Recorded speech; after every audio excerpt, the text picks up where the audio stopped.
Vamos a ver, empezamos una nueva semana, ¿vale? Hemos terminado con el movimiento parabólico, o he dejado simplemente unos problemillas de movimiento circular uniforme, porque en este tema veremos también algo de fuerza centrípeta fundamentalmente, ¿vale? Y el movimiento circular se va a usar fundamentalmente el año que viene en los que deis física para calcular las órbitas de los planetas, el tiempo que tardan una vuelta, cuántas horas estuvo el satélite tal o cual, el Sputnik, el Discovery dando vuelta alrededor de la Tierra, etcétera, etcétera, ¿vale? Pero siempre es bueno tenerlo ahí porque en cualquier momento, como insisto en este tema, nos pueden preguntar la fuerza centrípeta que hace, por ejemplo, un coche a dar una curva o el motor de una lavadora, ¿vale? Bien, en principio vamos a empezar, digamos, como un repaso general también que vimos el año pasado, los conceptos básicos, ¿vale? Os he hecho aquí un par de capturas de pantalla de las páginas 248, 149, 50, 51 para hacer un pequeño repaso y empezar un poco a calentar motores. Bueno, lo primero que vamos a ver, pues, ¿qué es la fuerza? Pues la fuerza es toda causa que ejerce una deformación. En definitiva, según la segunda ley de Newton, que es la que vamos a utilizar fundamentalmente en este tema, aparte de la ley de acción y reacción, lo que nos viene a decir es que cuando un cuerpo se le somete una fuerza, provoca un cambio de movimiento. Y fundamentalmente ese cambio de movimiento lo que va a provocar es una aceleración, un cambio de velocidad. Pero claro, no todos los cuerpos, cuando se le someten una fuerza, se le hace un cambio de velocidad. Algunos, por ejemplo, se deforman cuando nos sentamos en un sofá o le pegamos un golpe a una plastilina, bueno, empujamos una plastilina, o incluso cuando estiramos el muelle de un bolígrafo. Por eso, la definición más general es que se produce una deformación, pero fijaos, un cambio en el estado de reposo a movimiento. Ahí está, digamos, la clave de la historia, ¿vale? Se produce un cambio del estado de reposo a movimiento. Ni que decir tiene, que algo que ya supongo que sabéis todos, la unidad en el sistema internacional es el Newton, que es una magnitud vectorial, es decir, necesita un módulo, necesita una dirección y necesita un sentido, con lo cual, evidentemente no va a ser lo mismo una fuerza que tira hacia arriba que la que tira hacia abajo. Un Px que hace que el cuerpo, cuando sube, tu propio cuerpo te frene, que un Px cuando estás bajando, que hace que tu propio cuerpo, el peso de tu cuerpo, te acelere. Todo eso viene definido por lo que se llama magnitud vectorial. Y luego, lógicamente, también lo sabemos ya, casi desde que vamos teniendo uso de razón, que hay fuerzas a distancia y fuerzas por contacto. Lógicamente la fuerza a distancia pues la hemos podido sentir alguna vez en los imanes, la propia fuerza de la gravedad con que la Tierra tira de nosotros, y luego por contacto, bueno, pues cuando hacemos un pulso, tiramos de una cuerda, en fin, o levantamos la maleta cuando vamos de viaje. ¿De acuerdo? Por tanto, siempre vamos a tener una fuerza, o mejor dicho, siempre que se produzca un cambio en el estado, vamos a tener una fuerza que va a ser la responsable de ese cambio de estado. ¿De acuerdo? Bien, esto es fundamentalmente para que le echéis una lectura, si queréis, la fuerza de contacto a distancia, insisto, que es los conceptos básicos que tenemos. ¿De acuerdo? Ahora vamos a echar un vistacillo al carácter vectorial de los tipos de fuerza. Esta parte que hay aquí, ¿vale? Esta se usa menos, lo vamos a hacer mediante vectores. Como estáis dando matemáticas, ya sabéis, hago un pequeño inciso de un pequeño avance, pues sumaremos la I con la I, la J con la J, etcétera, etcétera, y al final tendremos la fuerza total. Insisto que este tipo de fuerzas la vamos a usar menos, vamos a usar fundamentalmente la del teorema de Pitágoras, 90 grados, fuerza en el mismo sentido y fuerza en sentido contrario. Que ahora, insisto, os haré un repaso en una hoja en blanco. Y luego también es importante, sobre todo de cara a los que vaya a dar física el año que viene, esta pregunta suele caer bastante en selectividad. ¿Qué tipos de fuerza, qué tipo de interacción existen en la naturaleza? Que son la gravitatoria, la fuerza de la gravedad, la fuerza electromagnética, todas las que están relacionadas con los imanes y la fuerza eléctrica, y luego la interacción nucleares, la fuerte y la débil, que son las que hacen que los núcleos, los protones y los neutrones, puedan convivir en un núcleo y ese núcleo no se desintegre, porque os comento por encima, si en un núcleo hay protones que son cargas positivas, sabemos que las cargas positivas se repelen, los núcleos no podrían tener existencia física, sería una fuerza tan brutal la de repulsión que al final se rompería. ¿Qué ocurre? Que parece ser que hay unas interacciones nucleares fuertes que han hecho que los neutrones sirvan un poco como almohadilla, digamos, en esas interacciones brutales entre los protones. De manera que al final pueden convivir neutrones y protones en el núcleo sin llegar a desintegrarse, a romperse, ¿no? Digamos. Y eso, las responsables de esas fuerzas son las interacciones nucleares. Entonces, simplemente, por lo menos, aquellos que vayáis a química, pues que tengáis una noción básica de que existen 3 interacciones fundamentales, que serían 4, la gravitatoria, la electromagnética, y dentro de la nuclear débil y la nuclear fuerte, ¿vale? Que la tenéis aquí las dos. Y los de física, obviamente el año que viene, pues ya estudiaréis con más profundidad este tipo de interacciones, puesto que el curso de física está basado precisamente en estas 4 interacciones. Hay un bloque de campo gravitatorio, un bloque de fuerza eléctrica y magnética y un bloque de física nuclear, con lo cual lo veremos con profundidad. Bueno, vamos a lo que os comentaba. Vector fuerza, ¿vale? Aquí os dejo, ahora vamos a hacer también un análisis un poquito de este tipo de dibujo de repaso del año pasado, que todo esto lo vimos, pero voy a empezar primero por recordaros los tipos de fuerza. Como os he dicho, las fuerzas son vectores y como tales tienen una dirección y tienen un sentido. Por lo tanto, nosotros vamos a ver fundamentalmente tres tipos de interacciones. Hay muchísimas, la realidad es mucho más compleja, pero para ir simplificando, los 3 tipos perdón, de interacciones de fuerza, ¿de acuerdo? Vamos a suponer, pueden actuar 3, 4, 5, 6 fuerzas. Imaginad, pues yo que sé, que estamos jugando a tirar de una cuerda y nos ponemos 8 en un lado y otro 8, es decir, pues ya habría 16 fuerzas. Pero como no se trata tampoco de poner fuerzas a lo loco, vamos a trabajar con 2 o 3 fuerzas como máximo. Primera situación, las 2 fuerzas van en el mismo sentido y dirección, es decir, F1, F2, ¿vale? En principio, vamos a suponer que no hay rozamiento. Si hubiese rozamiento, pues lo introduciríamos lógicamente restando. Entonces, en el caso que las 2 fuerzas actúan en el mismo sentido y dirección, como ya sabéis, este sería, vamos a llamar caso 1, este sería el caso 2 y este sería el caso 3.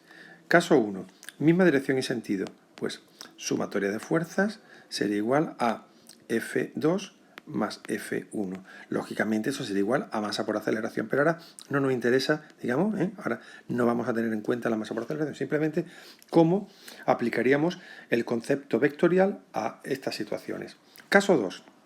En el caso 2, como ya podéis imaginar, vamos a tener una fuerza en la misma dirección, pero la otra en sentido contrario. ¿De acuerdo? Con lo cual la sumatoria de fuerzas evidentemente sería igual a la fuerza 2. Normalmente se pone la positiva la primera, da igual, pero bueno, fuerza 2 menos fuerza 1.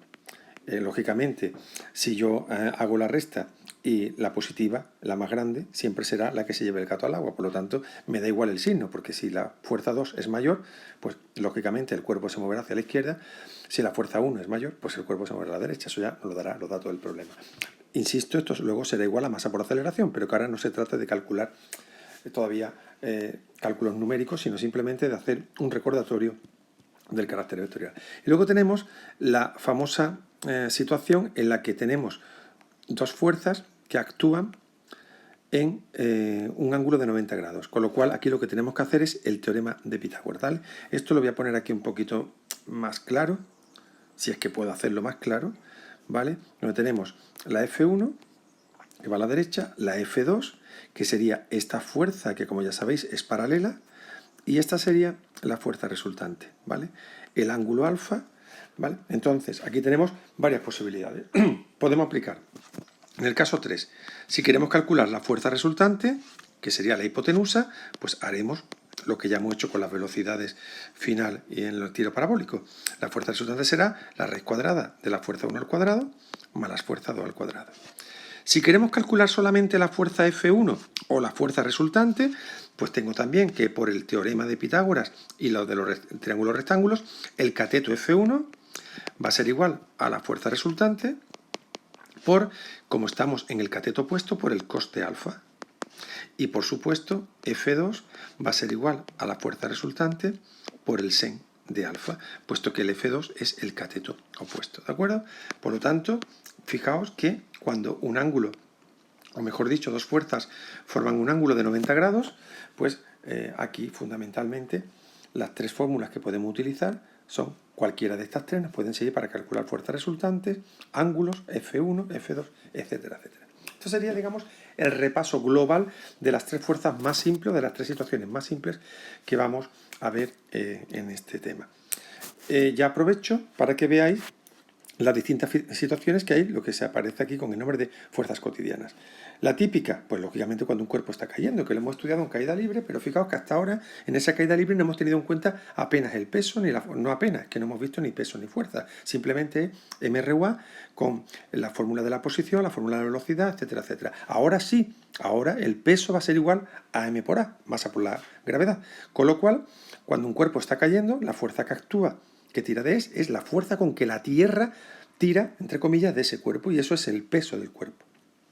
En las normales, recordad las normales, vamos a ver. La normal, y esto también lo voy a especificar un poco en una página en blanco, la normal es toda fuerza que ejerce un cuerpo sobre la superficie que está apoyado.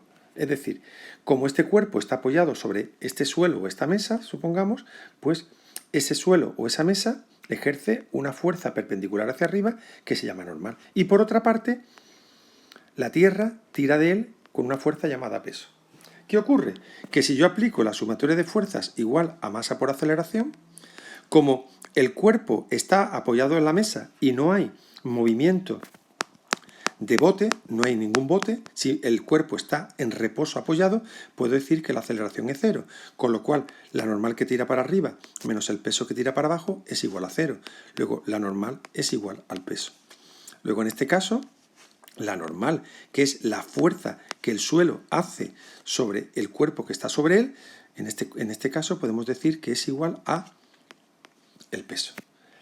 ¿Esto nos va a servir para qué? O hago un pequeño recordatorio. La fuerza de rozamiento es mu por la normal. Y como la normal en este problema es el peso, cuando en un cuerpo hay rozamiento en un plano horizontal, pues la fuerza será evidentemente mu por el peso, que será mu por mg. ¿De acuerdo? Esto lo analizáis tranquilamente, ¿vale? Ahora mismo, sin bullas, simplemente para que vayáis viendo los procesos matemáticos de construcción. ¿Qué pasa en un plano inclinado? Pues en un plano inclinado tenemos que, efectivamente es lo mismo, lo que pasa es que ese cuerpo está inclinado, tendremos el eje X y el eje Y, ¿vale? El peso, como ya sabéis, siempre tira en vertical hacia abajo. ¿Pero qué ocurre? Que ahora, como consecuencia de que el cuerpo está bajando, habrá un Px, que es la parte del la parte del peso que tira de él hacia abajo. Y el Pi, que será la parte del peso que lo mantiene pegado al suelo. Y como hemos dicho, la fuerza que ejerce la superficie con respecto al cuerpo es lo que se llama normal. Fijaos entonces en este caso. En este caso, la normal, ¿vale? Si yo trabajo en el eje Y, diré sumatoria de fuerza en el eje Y igual a masa por aceleración. Pero de nuevo, el cuerpo no va botando, el cuerpo va deslizando sin bote. Como no hay bote en el eje Y, la sumatoria de fuerza en el eje Y igual a cero. ¿Y qué fuerza actúa en el eje Y? La normal, que tira hacia arriba, que es la fuerza, repito, que hace el plano inclinado contra el cuerpo, y el peso, que es la fuerza que hace la Tierra sobre el eje Y del cuerpo para mantenerlo en el suelo. Eso tiene que ser igual a cero. Luego, en el caso de un plano inclinado, la normal es Pi.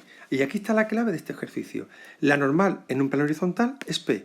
La normal en un plano inclinado es Pi. Esto implica que como Pi, yo lo pongo aquí, yo lo recuerdo, ¿vale? Hago aquí un inciso. El Px es P por el seno de alfa y el Pi es P por el coseno de alfa. Luego la normal es igual a P por el coseno de alfa. ¿Y por qué diréis que eso es así? Pues aquí creo que mejor es un dibujo. El dibujo lo va a explicar muchísimo mejor que yo. Fijaos el dibujo. Fijaos la Px y fijaos la Pi. Pi, en este ejercicio, Pi es el cateto.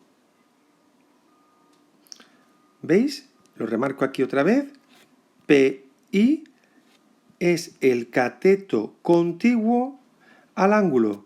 Por tanto, como PI es el cateto contiguo, será cos. Luego, PI, cuidado, aquí en los problemas de plano inclinado, el PI va con el cos. Y el PX, ¿veis? Como el PX es opuesto. Este PX, ¿vale? Por este eje que hay aquí, que PX sería este puntiagudo de abajo, porque son paralelos. Luego, fijaos que el PX es opuesto, luego el PX va con el sen del ángulo.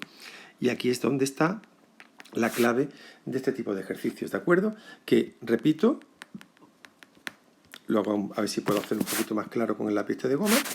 El PX va con el cateto opuesto, sería P por el seno, y el PI es P por el coseno, porque es cateto contiguo. Cuidado entonces con eso, ¿de acuerdo? Luego ya tenemos la situación, ¿veis? Aquí igual, lo podéis ver, el plano inclinado está en sentido contrario, y esto es lo que os explico de la normal. Fijaos, la normal en un plano horizontal es el peso, y la normal en un plano vertical, perdón, en un plano inclinado es el PI, ¿vale? Normal PI, plano inclinado, normal peso.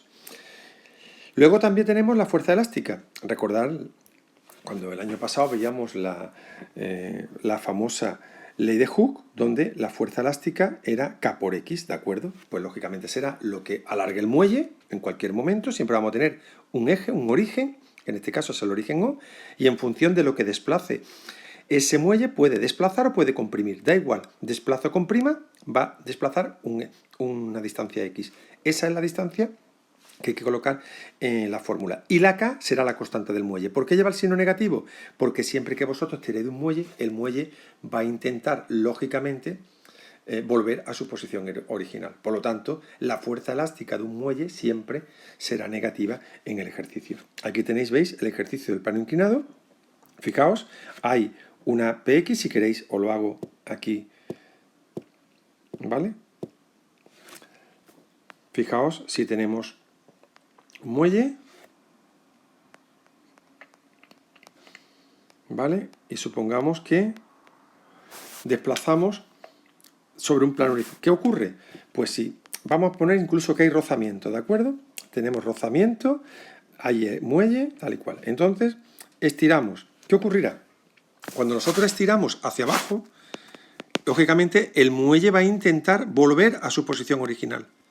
Si además, esta sería la fuerza llamada elástica, si además hay rozamiento con el suelo, pues tendremos FR.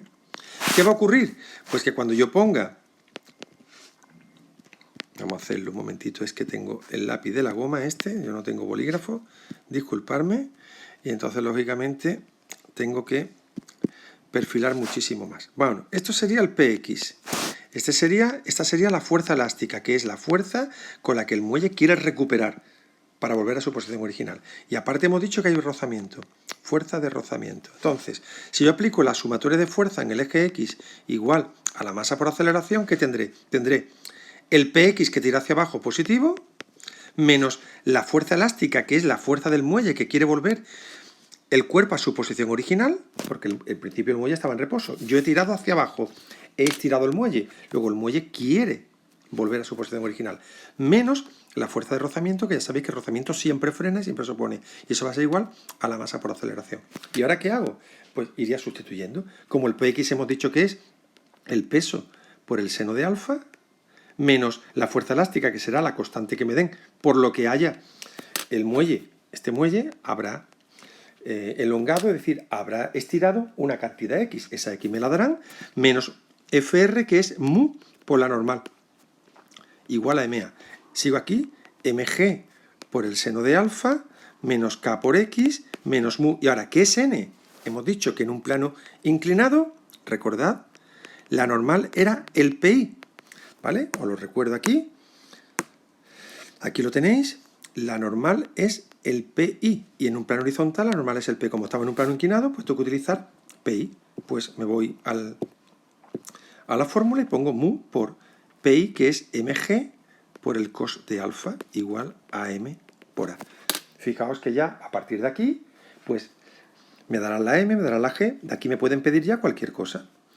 ¿Que me piden la a? Pues me tendrán que dar todo lo demás. ¿Que me piden la x? Pues me tendrán que dar la a. ¿Que me piden? ¿de acuerdo? Y esto ya sería una combinación de una ecuación para resolver.